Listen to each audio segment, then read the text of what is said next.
Time signatures can be very complicated and difficult to understand.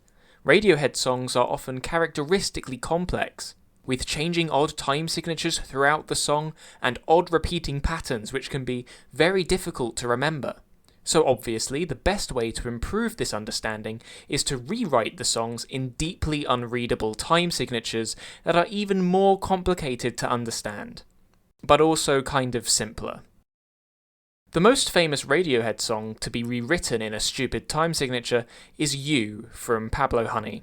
The song is structured with a repeating pattern of 3 bars of 6/8 and 1 bar of 5/8, so a bar of 6/8 with 1/8 note missing from the bar.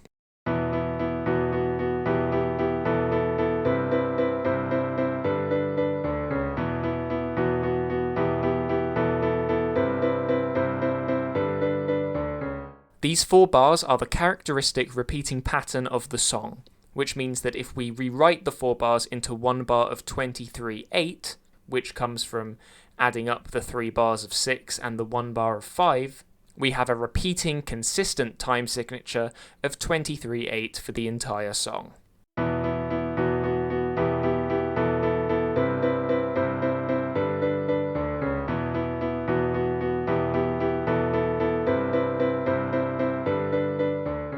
Rewriting time signatures in this way is the central concept of this video. Polyethylene has a section that alternates between a bar of 4/4 and a bar of 9/8.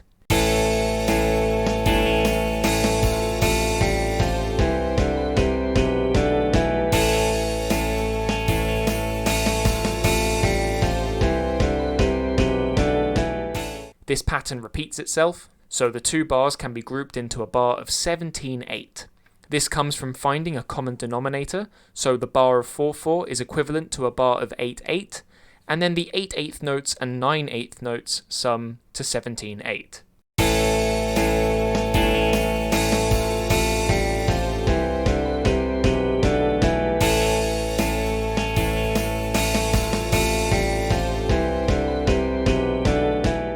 "15-step is already in an odd time signature, most simply considered in 5/4, but often considered in different subdivisions of 10/4 or 10/8.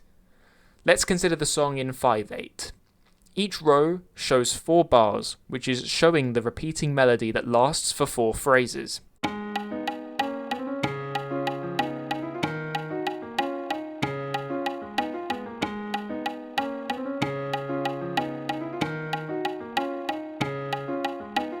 So this repeating melody can be rewritten as 1 bar of 4 lots of 5/8, so 1 bar of 28.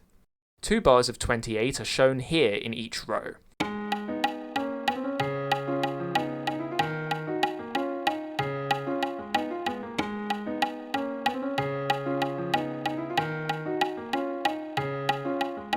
This has always kind of annoyed me, because there's 28 notes in the melody, and the song is called 15-step, so really the song should be called 20-step, but anyway.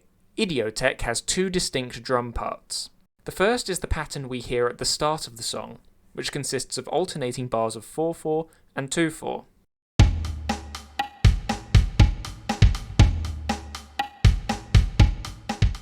Meaning there are 6 beats in the repeating pattern.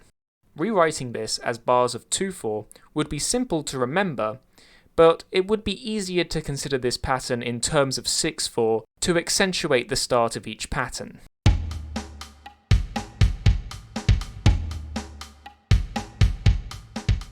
This is quite a helpful time signature to rewrite the pattern into.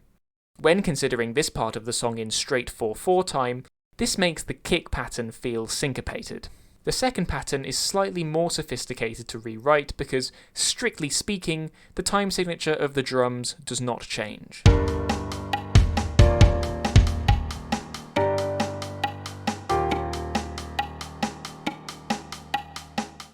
Typically, we would expect patterns to repeat in multiples of 2 or 4, like You, for example. So to define this pattern as a single bar, we can group the 5 bars of 4 into the time signature 24, 2 bars of which are shown here.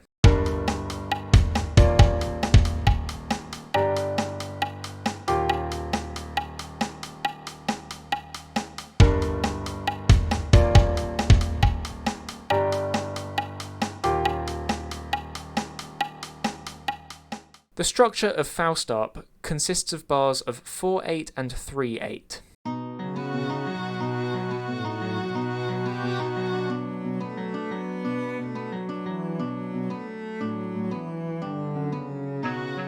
The bars of 3/8 always appear as a group of 3 bars sandwiched in between varying numbers of bars of 4/8.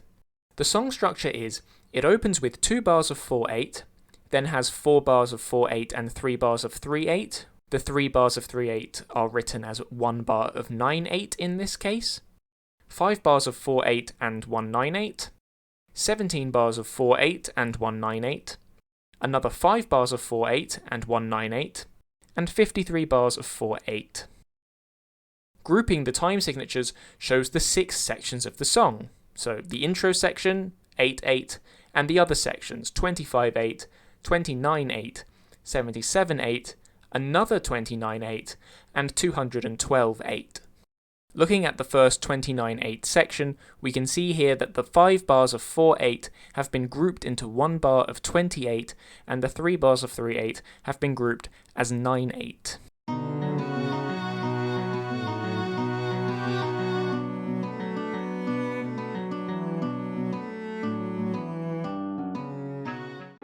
Sail to the Moon, from Hail to the Thief, is famous for its alternating time signatures. In a way, the time signatures have already been grouped in the easiest way to remember, but spotting the patterns can still be a bit challenging. The repeating odd time signature patterns are defined as 2 bars of the odd time signature, with a bar of 2/4 in the middle.